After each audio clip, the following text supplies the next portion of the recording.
Hello, everyone, and welcome to the MaintainX Masterclass. Today, we have a very special session because, as you can see, we have a special guest from Verdantix, Research Director Mal. I will let her do a formal introduction for this.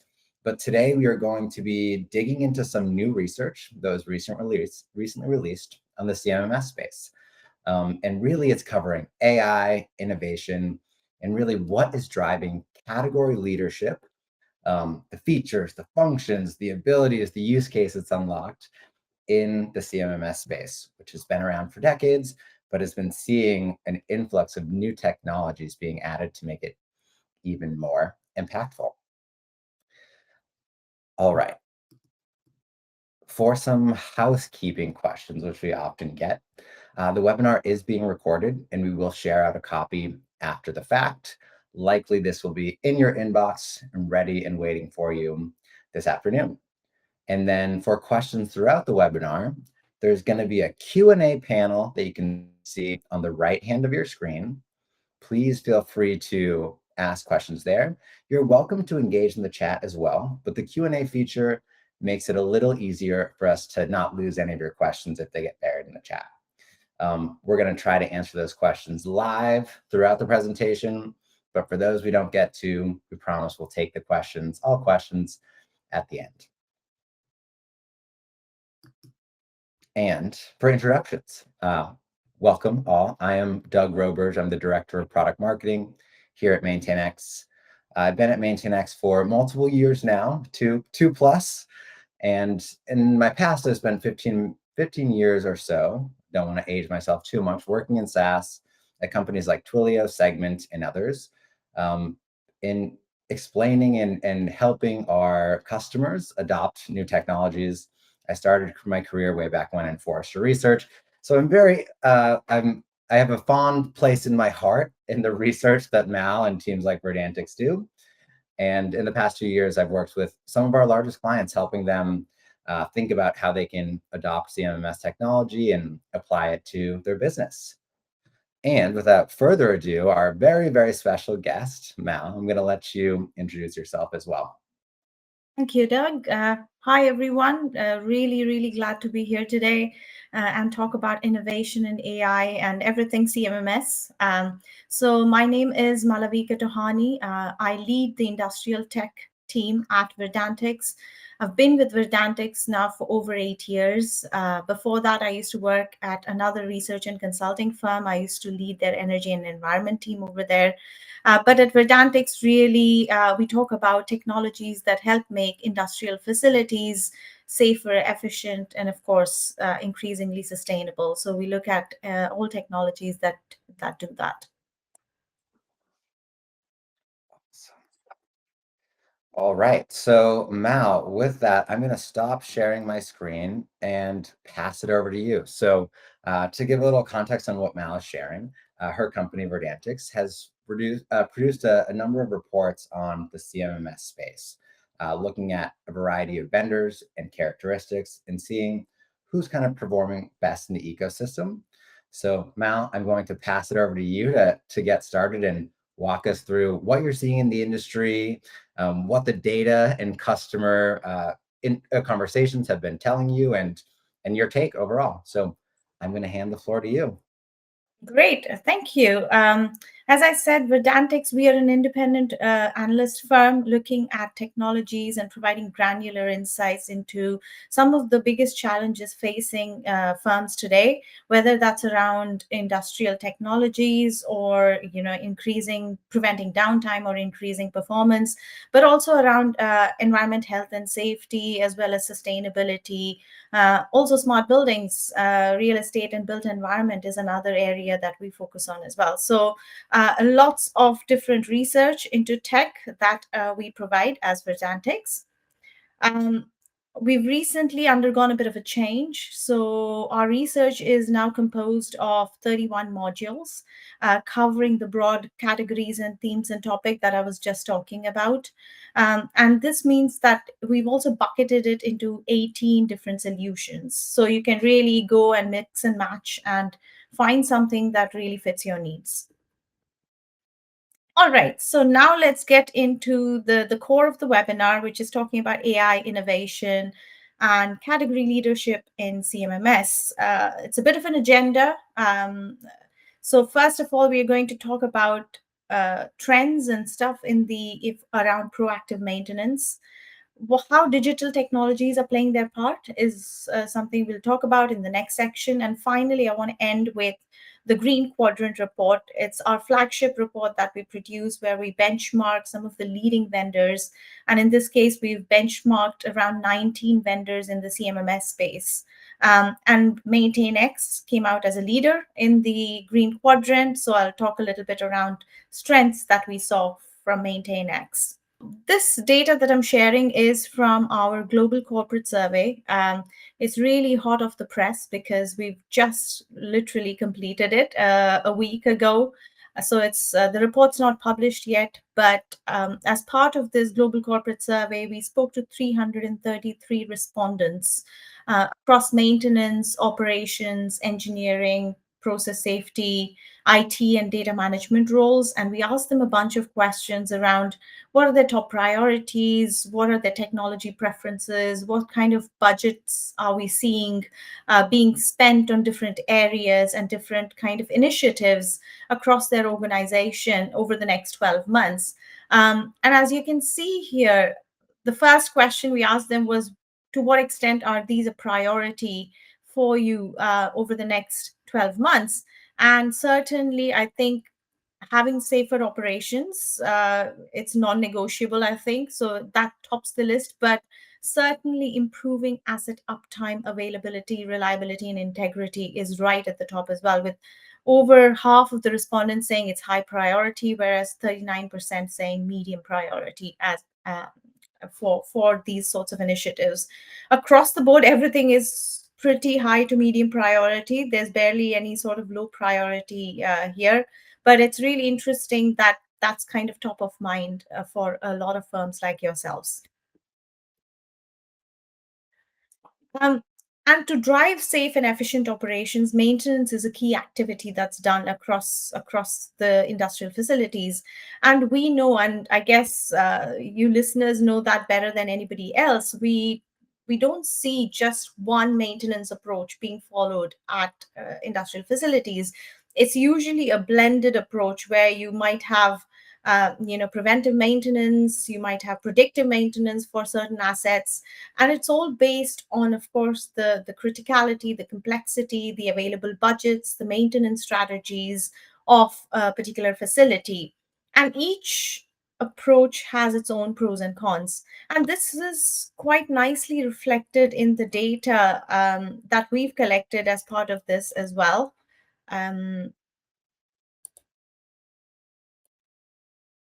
so as you can see here, what we are showing is that the standard approach across a lot of organizations is to do planned maintenance, which is not surprising, followed by preventive maintenance. Corrective maintenance here refers to reactive maintenance. So you fix when something breaks rather than being more proactive around it. The picture is quite different for critical assets. And again, maybe that's not surprising. So condition-based maintenance really tops the type of maintenance approach that's followed at a lot of firms, especially around critical assets. What we are also seeing is this movement from being quite reactive to being very proactive. And I know here you can see that predictive maintenance, 8% of the respondents are saying that they do predictive maintenance for critical assets, but this number is certainly increasing, especially it's going beyond just critical assets, right? It's also going across the entire plant, because earlier maybe costs was a big problem, but with sensor costs really falling now, a lot of firms are moving towards that predictive analytics. Question for you, Mal. A lot of our customers report kind of using a blend of a number of different types of maintenance strategies, from reactive to preventive, condition-based, and beyond. How do you typically approach that conversation if a company comes to you and says, how much time should I be spending on preventive versus reactive versus maybe even something a lot more advanced? I mean, to be honest, it requires a deeper sort of a understanding of the processes within a firm. What are the maintenance strategies? What's the digital maturity level looking like? However, we do tell them to start with a very staggered approach. We never say to them that you need to follow predictive maintenance for all of your assets. So it's really taking a look at what's causing also the most downtime, or which are some of the most problematic sort of assets there.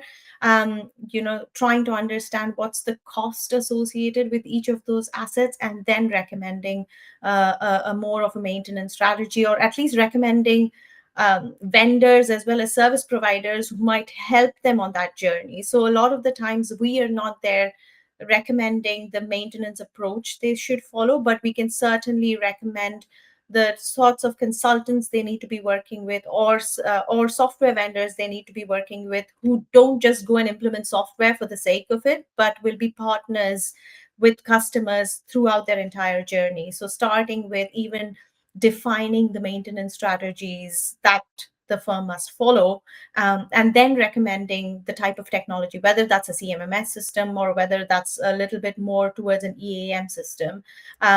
We certainly recommend following a staggered approach.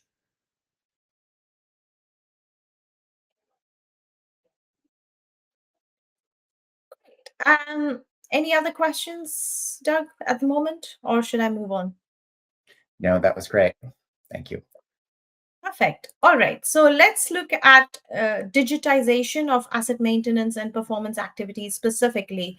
And again, here you can see data around digitization. And we asked a bunch of different areas like what's your approach to digital transformation? But here I've just taken the data out for the asset maintenance and performance management. And here again, you can see majority, 64% of the respondents saying that digital transformation of their asset maintenance and performance management is currently ongoing.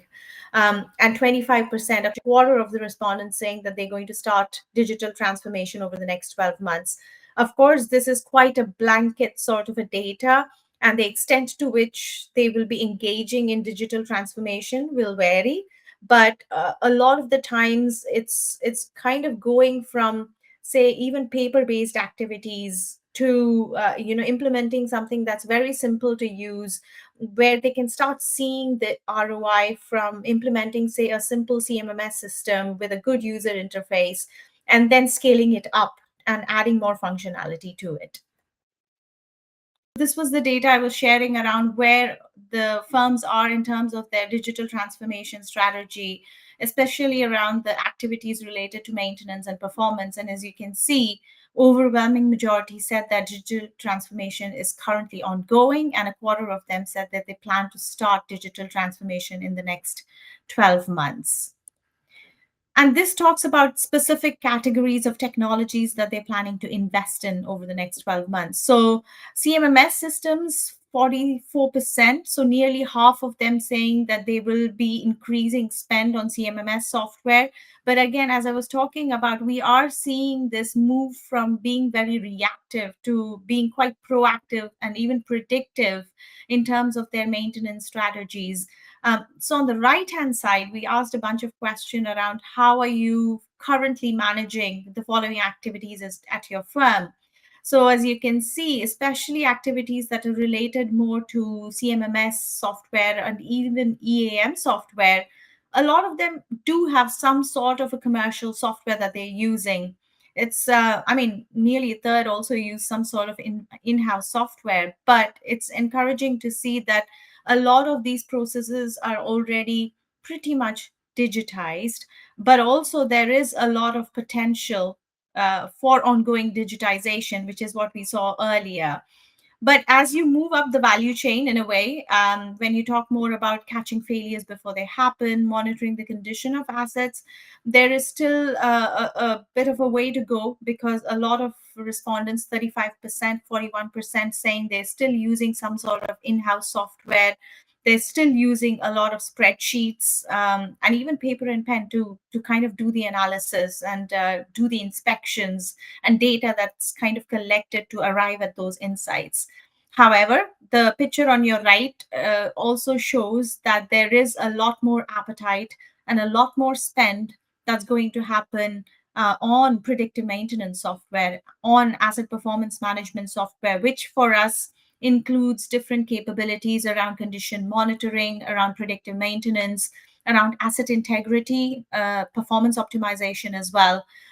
But also, we are seeing a bit of a blurring of lines between these different software categories.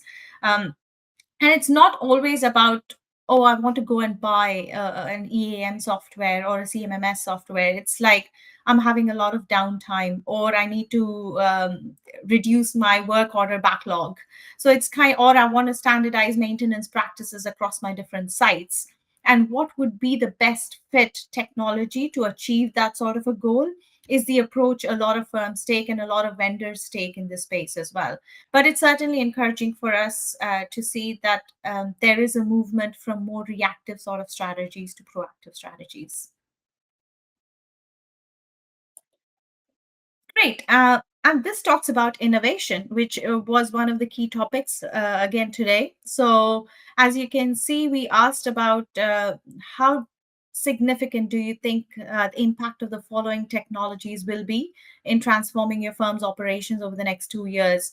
The top three, undoubtedly, predictive analytics, Gen AI, co-pilots, and AI agents, for sure, has taken.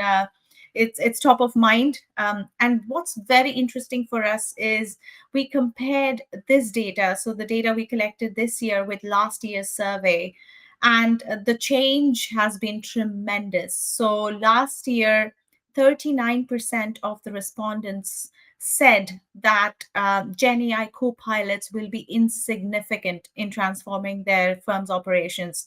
You can see how much that number has reduced. It's gone down to 12%. Similarly, predictive analytics, only 13% of the respondents said that predictive analytics would be very significant in transforming their firm's operations. Of course, this year it's nearly half, it's 45%. And if you combine very significant and significant, it becomes even more relevant. 90% of the respondents saying it's going to be very like a significant in transforming their firm's operations. So we certainly think even in the last 12 months, the education, the knowledge, the awareness about different AI technologies that's available to customers has certainly improved. And it's certainly like the education that firms like ourselves, but also the vendors themselves are engaging in and showing the ROI that's possible by using these sorts of innovative agents and co-pilots. We also wanted to understand specifically around application of AI agents. We also provided a definition in terms of an AI agent being this sort of a software that can perform activities autonomously without having human input. And we asked them how open a firm is in terms of using AI agents, especially for maintenance and performance activities. As you can see, they're saying that currently they are using some sort of agents, but it's limited use. 14% saying they have multiple examples of agentic automation. So it might not just be around the maintenance and performance. I guess they might be also considering other things. Actively exploring, 10%. But the most impactful is that nearly 40% saying they are piloting, trialing, or at the stage of kind of trialing out agentic AI as part of their capabilities. One of the things that excites me so much about this slide is I'm sure the change year over year in both understanding and willingness to pilot and try these revolutionary AI capabilities. I think perhaps agentic is still a word that is needing to be defined perhaps for our industry, but it's a relatively new term. And to see the speed of adoption or planned adoption is really exciting. Certainly think that one of the big drivers for it is that it's not a standalone project that customers have to go and implement. So you don't have to go and buy I don't know, a Gen AI co-pilot for your asset maintenance. It's very much integrated as part of, obviously like MaintainX offers CMMS, and you've got the Gen AI co-pilot as part of it. So it's also making it very easy for the end customers to adopt and kind of play around with these sorts of functionality and seeing, is that truly helpful to me or not? Because if it was a standalone project, that would mean spending more resources, more time, more effort into kind of implementing a completely standalone project. But being part of a software category and being part of the capabilities certainly helps. Right. There are many applications of AI which we see within CMMS, but I'm highlighting four here. The first one relates more to applied AI. We've been seeing predictive maintenance and anomaly detection for a very long time. What I would say is innovative about CMMS is, CMMS was always associated mainly with like preventive maintenance, asset tracking. But again, we are seeing that move even within CMMS capabilities towards anomaly detection, condition monitoring, and even predictive maintenance. So that's certainly happening where you're looking at sensor data, so real time data from sensors, past historical work orders to then flag up any sort of deviations in certain assets.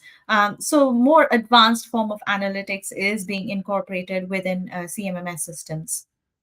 The next one that I want to talk about is automated work order creation and scheduling. It's a little bit, this plus the autonomous workflow execution might be hinting towards agentic AI a little bit. However, what we are also seeing is even using co-pilots. If some insight is generated about a particular asset, having high temperatures or, from a vibration analysis, the AI can automatically create the work order, and not just create a work order, but also allocate resources to it based on competencies. It might also sort out the scheduling. So if a particular maintenance worker or inspection operator on the field is not sure about how his schedule is looking like, the AI will go and balance his schedule, prioritize activities that need to be looked at immediately, and then kind of deprioritize other activities that potentially could be put off for later.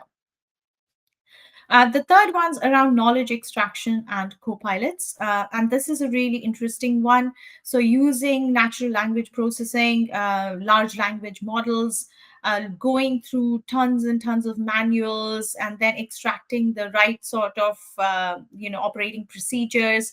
But also it's really about arming the frontline worker with the right information at the right time very, very quickly. And the co-pilots are now also being used to draw dashboards. So, literally having that voice to text sort of a user interface, or even looking at key KPIs. So you just feed it into the Copilot saying, can I see all the assets that have had downtime over the past 6 weeks?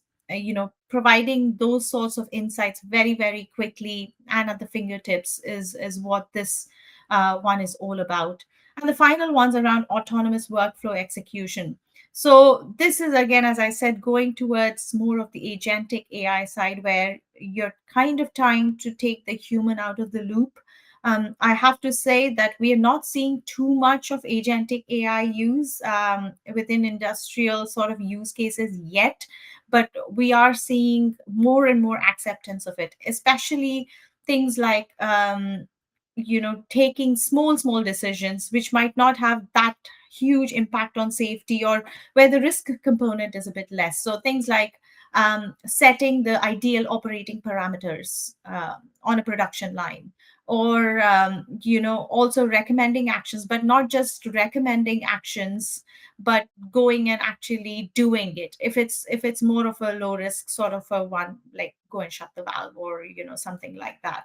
But we are certainly seeing the role of agentic increasing and acceptance of it increasing within the lot of the industrial use cases as well. Mal, I have a quick follow-up question for you, which is just to make sure everyone on the call is familiar. Could you describe kind of agentic AI, maybe for those that are just getting up to speed with AI and the different formats and flavors that it might come into?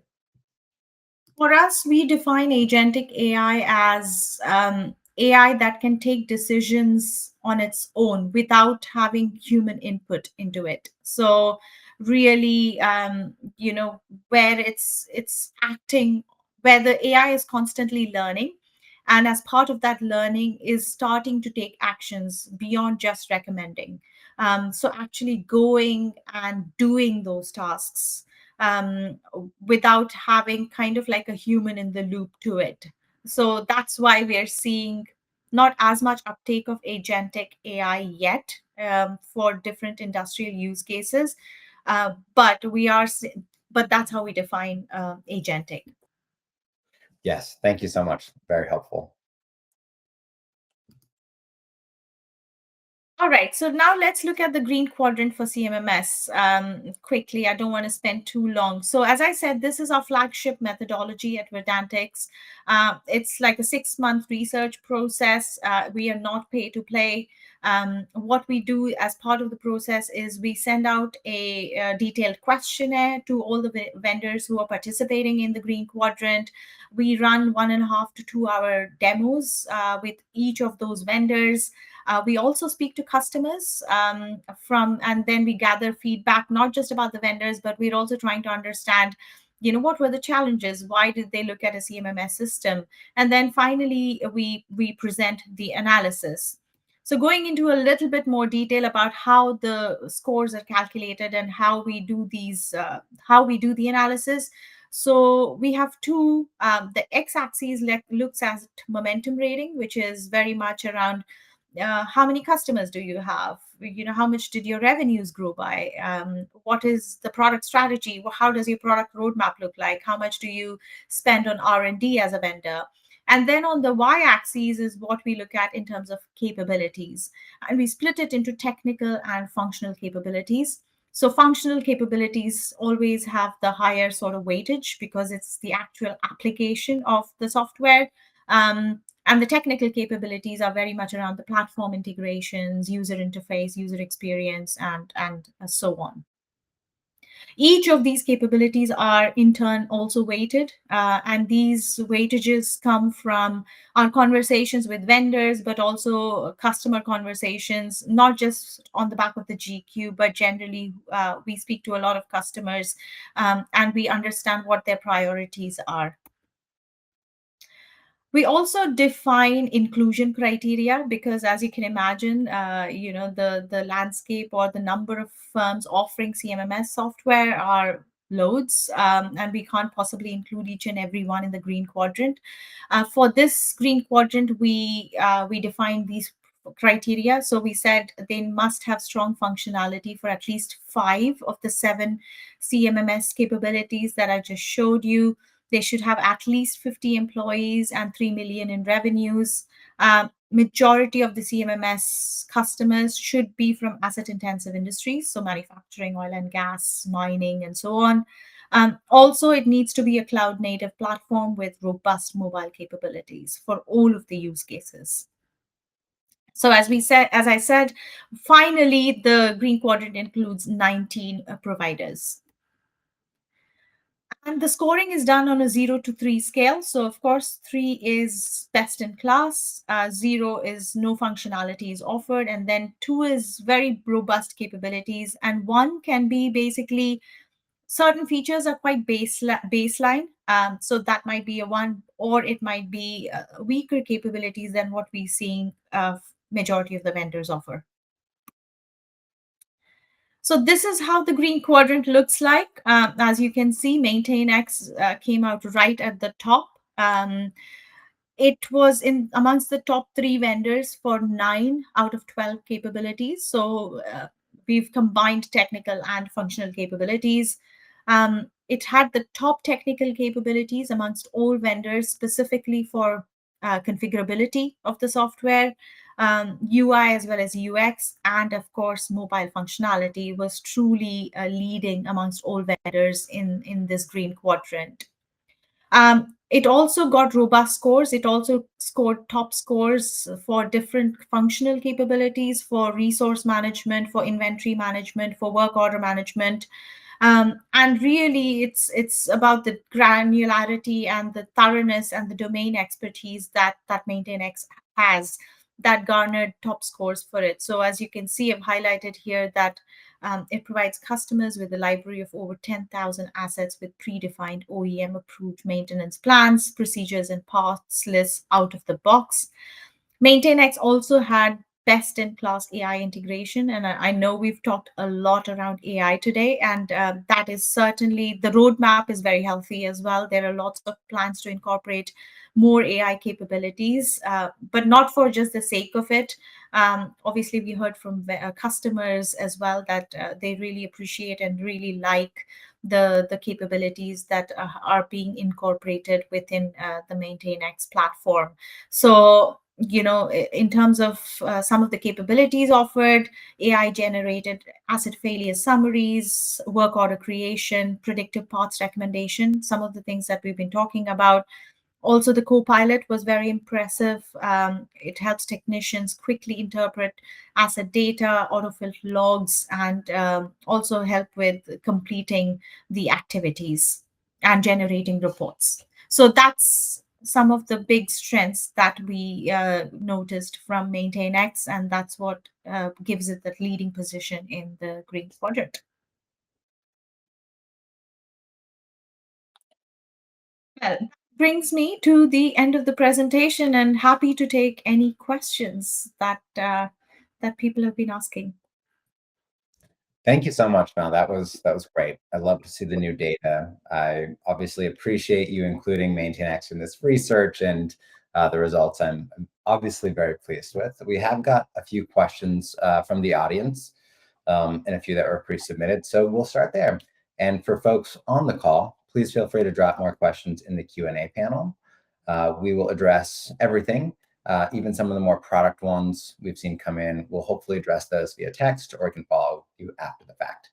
But so just to kick us off in our Q&A here, you mentioned the core components that you look at to make sure to figure out who you're going to include in this research. And you spent a lot of time mentioning mobile first, mobile by design.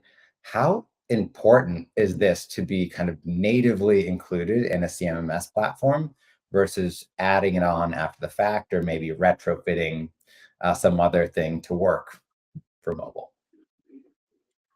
I think mobile now is like baseline.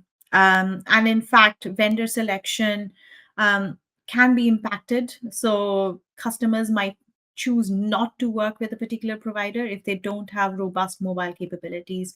And it's not just about offering mobile capabilities. It has to be easy to understand. We have a very digital workforce that's now coming up and entering the workforce, and they want to be able to understand something. Nobody taught us to use our smartphones, right? And they want similar functionality even with their sort of CMMS systems and maintenance systems that they're looking at. So I would say that it's kind of table stakes to have a very robust mobile capability. Yes, we would absolutely agree here at MaintainX. It's one of the things that our customers rely on us for. If they're out there in a plant or in the field, they need an app that works, is very clear to use, and anyone can pick up.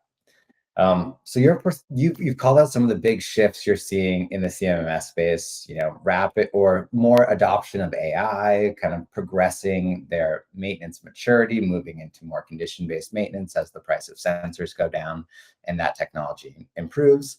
But what does that all tell you about what you're expecting to see in the next 3 to 5 years? What should we be thinking about next after this big milestone that we're seeing? I think for us, the big one is around thinking about asset life cycle management. So it's moving away. I mean, maintenance being one of the, I would say, cogs in the wheel or piece of the puzzle towards making your operations more safer, efficient, and sustainable. So And that means looking at the asset as a whole, its life cycle as a whole, starting from even the design build phase to how you can bring in all the data about the asset from the design build phase all the way to maintain, operate, maintain, and even decommission, right? So um, we feel that a lot of these different technologies will certainly play a part and be able to provide the data for it. That's why I was talking a little bit around that blurring of lines between the different software categories, right? Because if you start looking at functionality for different software, whether it's APM or whether it's predictive maintenance or field service management as well, it's just catering to some different personas and user groups. But it's all about having that outcome based sort of solution. And that starts right at the beginning in the asset lifecycle journey. Absolutely. Making sure that you are developing features that customers want and need is very much more important, at least in MaintainX's view, than those category lines that have been defined years ago but are blurring as these technologies coalesce and as the integrations between them is actually steadily improving. And I know that MaintainX is adding more capabilities and expanding the breadth of its offerings as well. So, yeah, resonating with the market maturity. Yep, always. The Verdantix report mentions pressures around labor shortages, knowledge loss, which is something we've heard a lot from our customers too. That's very top of mind. How do you see technology really supporting frontline technicians in making sure they have access to the right data at the right time, even than a couple years ago?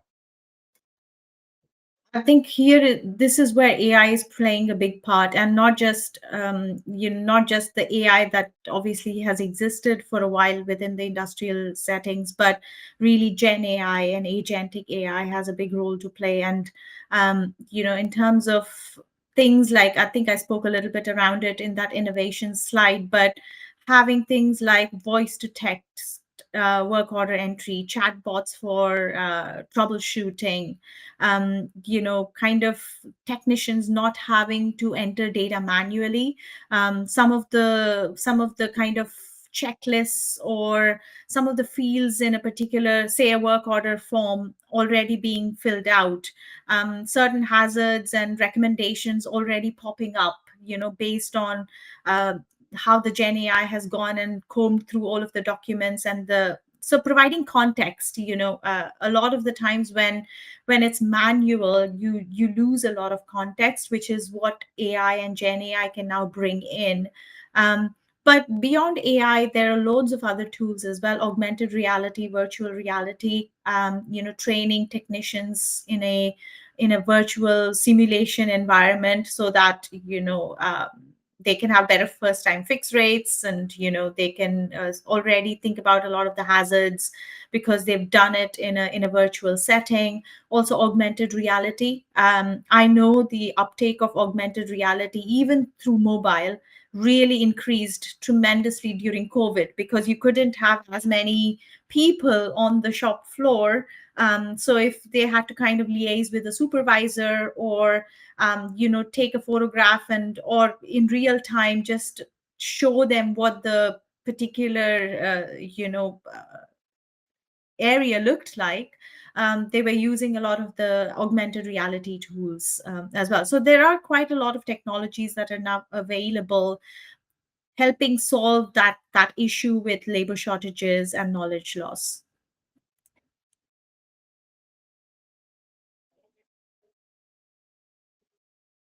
Sorry, Doug, I can't hear you. That's because I was muted. A couple of questions came in from the audience about MaintainX that I can address. So one was from Sergio. Does MaintainX have the ability to auto parts when inventory is low? That is a yes.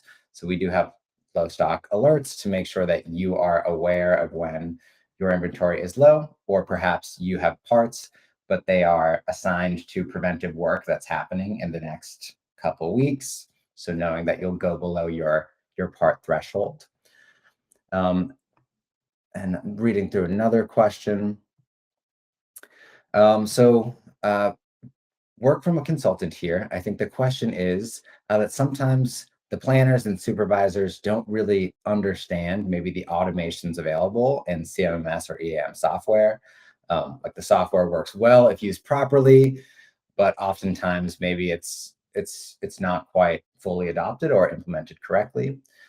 How do you recommend that folks approach this problem? Maybe making sure they have the right implementation and it's scoped to meet the customer's needs.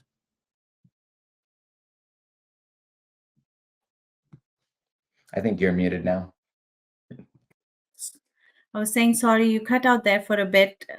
Sorry, do you mind repeating that question? No, not at all. Really, the question is, how can we make sure that customers understand the importance of not only user training, but making sure that any technology fits into the larger business processes that may exist already on the factory floor or facility? I think it's important to, for us at least, it's important to get the buy-in for that particular technology and involving everybody who's going to be the key kind of stakeholder for it.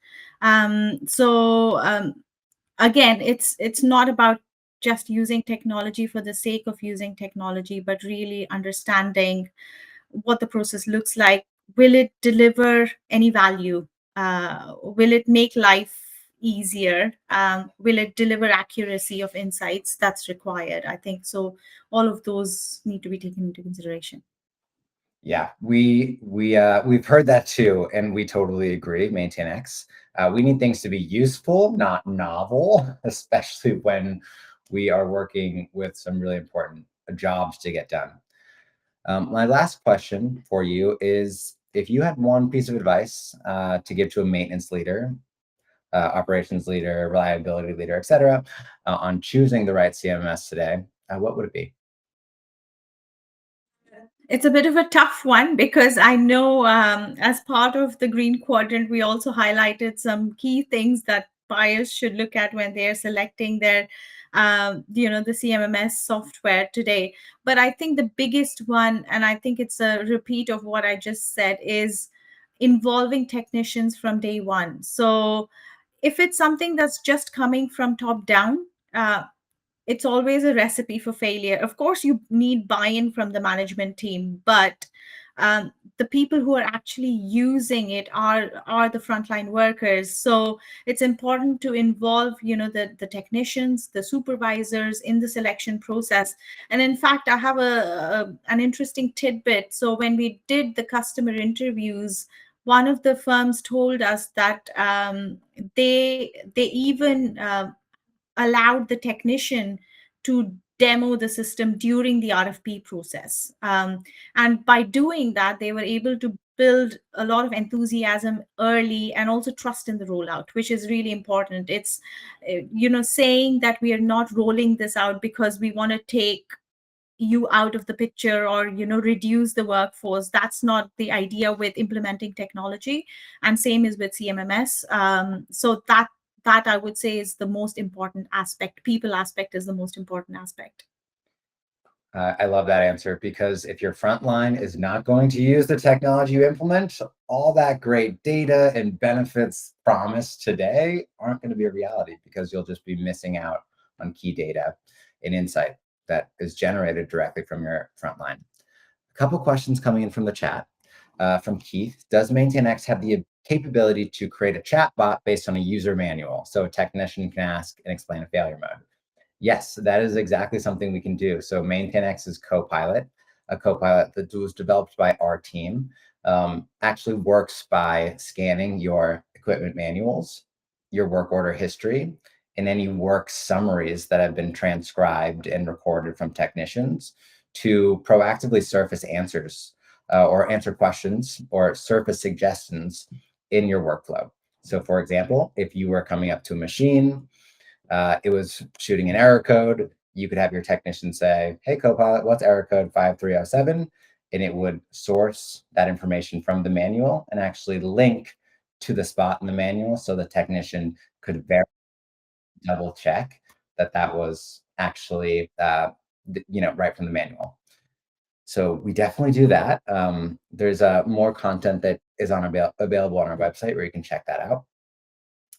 From dentists, how much does security play a role, making sure your clients, are staying connected and making sure they have access to the right things? Security is really, really, really important for MaintainX. We don't take it lightly that you're using our product uh, can in situations that could be dangerous or have safety risks. So we both from a making sure AI doesn't hallucinate and provide false answers to making sure that we have all the data secured, locked, not shared between different customer environments, not used to train any of our models. Um, we also have that in place too. So both from a data and privacy perspective, and also from a protection of our frontline individuals, we make sure that we are being very cautious with all of that stuff. I believe we have uh, reached the end of our questions. Uh, if we missed anything, we will definitely follow up. It's been always difficult to manage the Q&A in the chat, but I appreciate all the questions that came in from our audience. And Mal, I so appreciate your time. You are a wealth of information, and thank you for giving us a sneak peek on some of the data that you have coming out in upcoming reports. No, thank you for having me. It's been really fun doing this and also answering a lot of the questions from the audience as well. So sorry about the technical problems earlier on, but we powered through it. We powered through it. It wouldn't be a live webinar with maybe one little technical hiccup. So I think that was for the course. Thank you, everyone. I really appreciate you joining this session. We would love to tell you more about MaintainX if you aren't yet a customer. So please feel free to reach out. We are always available to help. Have a great rest of your day.